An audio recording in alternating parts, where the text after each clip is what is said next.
It belted down with rain last night, so I can't work outside. Everything's soaking wet, and I'm certainly not going to go and lie underneath a Land Rover or climb up on top of a slippery roof and work with wet, heavy timber. So I'm inside amongst a small ocean of dirty, filthy quad bike seats, and I'm going to see what I can do about said quad bike seats. Look at that one. That's horrible. So sit down and enjoy 10 minutes or so watching me make these great again. You really only need a handful of tools to do this job. The first thing you'll need is a small, strong screwdriver. Something with a blade about 5mm or 1/4 of an inch wide.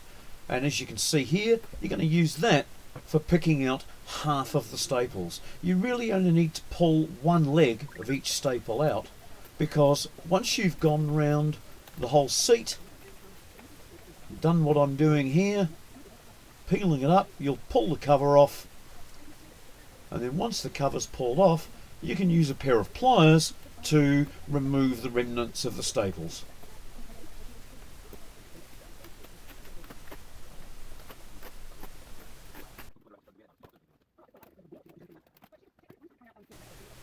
Just look at the state of this one. You can tell that this one isn't a factory Honda job. The staples are just all over the place. So once I've dug them out and got this cover off, we'll be able to have a good look at the inside. And oh, I can see already it's got that awful fluff in it. Someone has done a real bodge job on this one, I would say. When people put this fluff over the foam, it's because the foam is damaged and they don't want to spend the time fixing it. So I'll carefully peel that back so that I don't go tearing any chunks out, because they've glued it to the foam. That's okay. Get that off, and now I'll give the thing a solid wire brushing in the damaged parts and a light wire brushing all around everywhere else, just to get anything that's sticking to it off. But the reason I'm giving it a savage wire brushing inside the damaged portion is to get the dried foam out so that I can do this. Now this is cavity foam that builders use. There's 2 or 3 different brands, and I've found that the cheapest one is the best for this type of work. It's denser than the other foams, and I'm making it even denser again by compressing it slightly with the cooking film, the food film.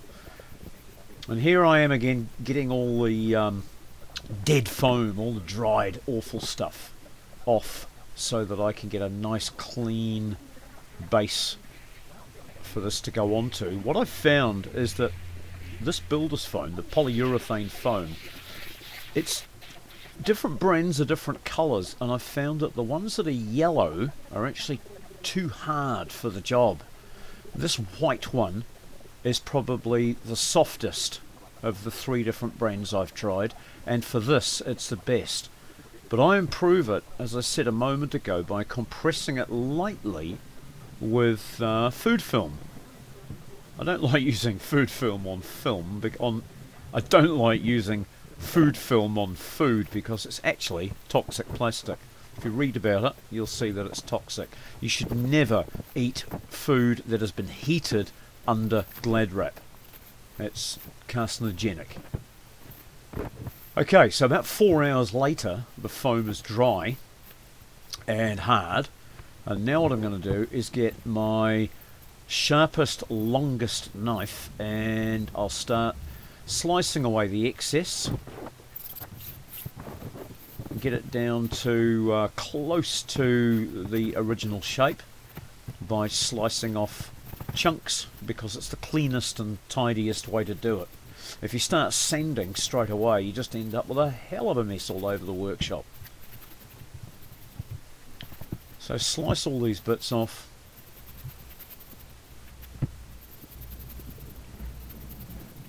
You'll see that the holes in the polyurethane foam are largely quite close and dense. That's what the food film has done. It's compressed everything as it dried and hardened, giving me just the right density and just the right amount of flexibleness. I've been using this method for a lot of years now. People bring me seats regularly because they've heard I'm the guy.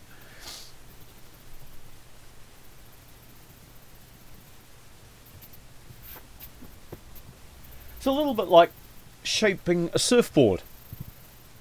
It's quite translucent. You can see when you're getting close. Once you get down to about 6mm deep, you can sort of see through it, and you can see that you're getting close. So you have to start being careful. Sometimes I nick out a little bit too much, and I have to go and reapply a little bit of the builder's foam to fill a hole up again. But with a bit of practice, you can get this in one go. So now it's about ready for sanding, I think. We'll have a quick clean up. Now I'm going to use a really, really coarse sandpaper. This is 36 grit. And you stroke it almost. You do it very, very lightly. It's not like sanding wood or steel. You just glide over the surface. And try to go around and around a bit, because that will stop you getting straight lines in your sanding.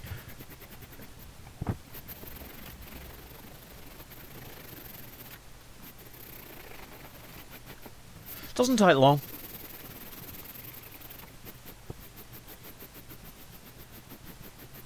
Its consistency is a little bit like sanding stale bread. I know that you've never sanded stale bread, but honestly, that's what it's like.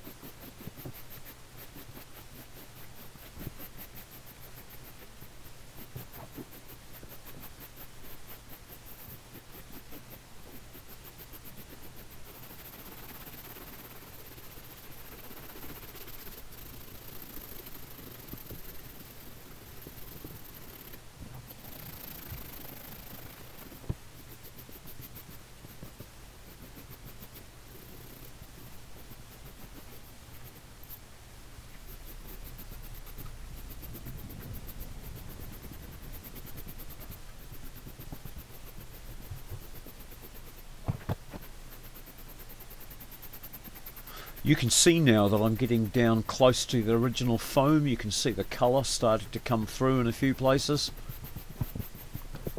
So I'm doing a combination of looking to see what's needed and feeling to see what's needed.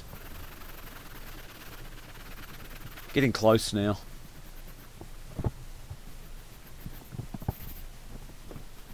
Oh, one thing I didn't mention and I didn't show you is I have a spray bottle full of water, and before I apply this foam I lightly spray the surface of the seat, and the dampness, believe it or not, helps this stuff stick.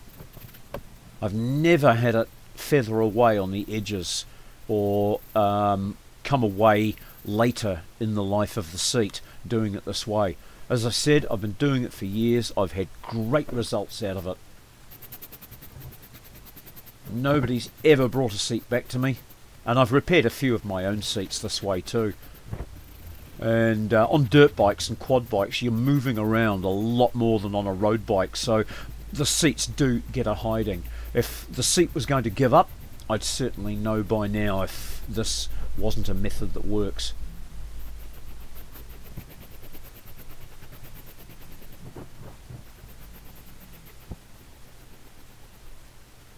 So because I'm doing 3 seats all together, you get to see me do everything 3 times and slightly different each time, because of course the shape of the seat's different, the amount of damage to each seat is different.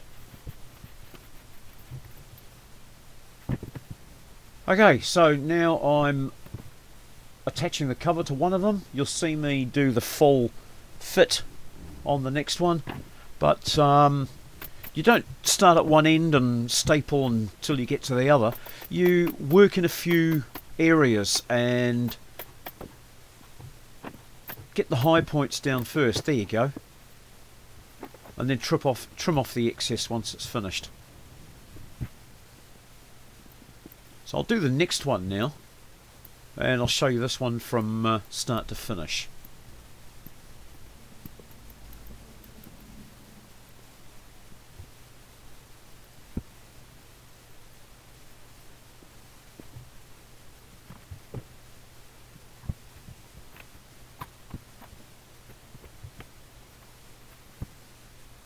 I'm just putting the rubber bungs back in. You have to take the rubber bungs out quite often so that you can get the stapler into the tight spots. Right, so this big one, I'm going to just see how much fabric I need. And then I'm going to pull out all these old staples from the last one. It pays to look at the covers before you take them off. Some of them, because of the shape of the foam, do require a little bit of stitching. If you don't make it in the same amount of panels that the factory did, you'll find it's hard to stretch around the shape of some covers. But some covers, especially this one I'm doing now, it's a one-piece cover. The seat base and foam are a very gentle curve in every direction, so it's going to go really smoothly. No need for any seams.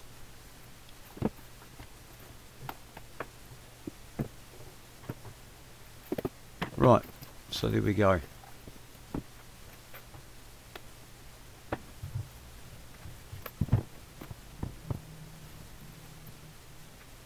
Bit of remedial work here. When I sanded it, I ended up with some little bits that had air bubbles in them, so I will just give it a second layer, squeeze it all down with the food film, and now I've sanded it off and I'm doing the final fit. So what I do is make sure that I've got enough material all the way around, line up one edge, usually the back. It's the widest and straightest, and I can staple that permanently. And now I'll move to the two deepest points and just put one staple on each side with a little bit of a stretch. And then I'm going to go around to the front and I'm going to pull forwards. There we go. And that'll take out most of that wrinkle. Staple that off, and then I'll just get rid of this excess here so we can see what we're doing. That's it. Now I'm going to pull that throat in where the seat rises up the tank. It's quite a change in direction. You have to stretch the fabric both ways. In the summer it's real easy because the PVC is more pliable. On cold winter days I sometimes have to get the heat gun and just give it a little warm up. I don't put too many staples in because often you have to pull one or two of them out again just so that you can ease in a wrinkle. Like on these corners there's a little bit of pulling in two directions, so you don't want to staple right up to the corner because you may end up having to pull one or two staples out again as you do the corner.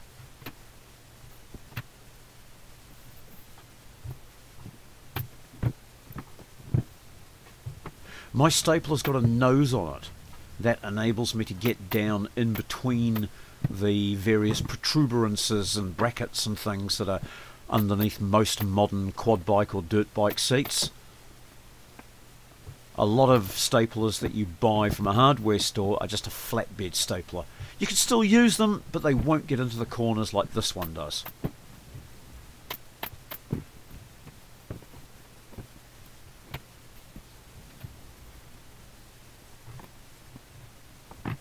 That's one of those occasions where you have to pull a staple out just to take it a little bit further than you did on the original pull, and then you restaple it again.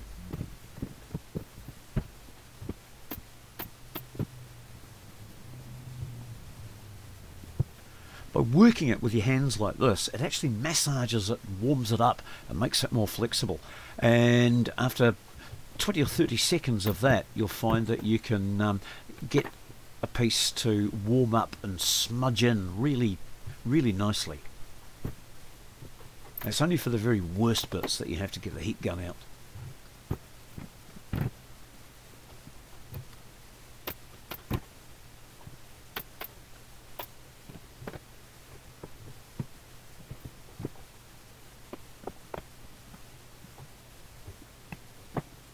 Just pulling out a couple of staples there to give myself some more room to get this corner to flow nicely. And the same here. Give it that massage thing with my hands.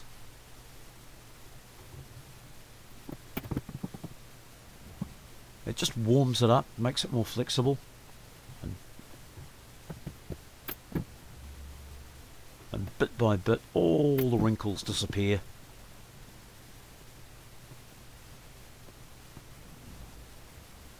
And then you staple it off at the back.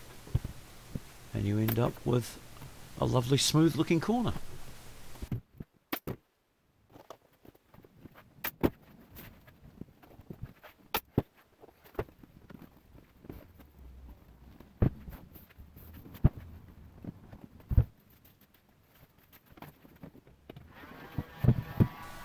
I've got the heat gun going, just blowing a gentle heat over the whole thing because this particular one has more of a rise where it goes up the tank. So I just want that to warm up. While it's warming up, I'll work on these two back areas. I've just got the air blowing gently around the whole thing so that wrinkled area underneath is just getting warmed up. And here we go. Now it's nice and warm. Give it a big stretch in two directions. And bit by bit, work these wrinkles out. You can buy what they call four-way stretch vinyl. It's more expensive, it's not as strong as this vinyl, and you only use that in the tightest situations, like door cards where you've got complex parts that go around grab handles, or dashboards with tight pieces that go around gauges and things like that. Four-way stretch is hard to find, you have to go to the right shop to buy it. I've actually met upholsterers who don't even know it exists, but because I'm so very, very old and I've been doing this kind of thing for so long, I eventually find it. Look at that, we're almost there.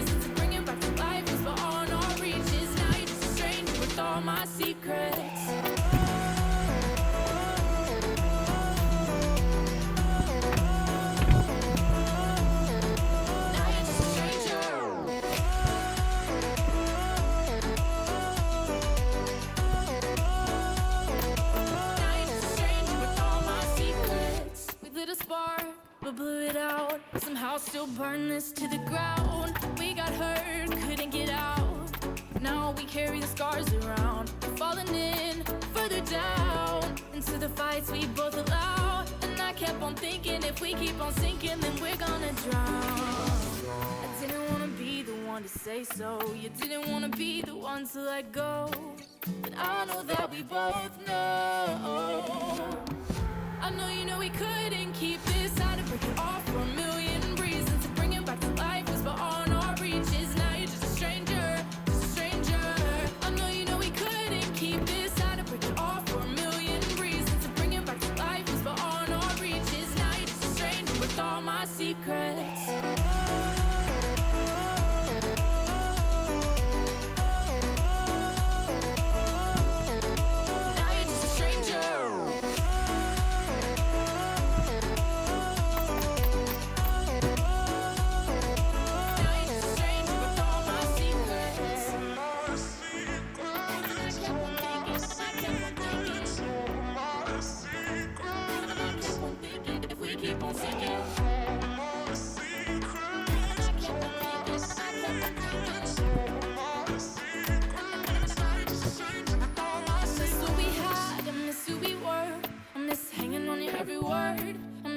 Second, I miss acting first, but I don't miss getting hurt. I miss who I was when you were around. I miss the ups but not the downs. But I'll hold on to every second we have without regret. you with all my secrets. Well, there you go, my friends. Now you know all my secrets. So don't forget, Tiny House and Off-Grid Resources, the place where you can come to learn how to repair, rebuild, recycle, and not replace.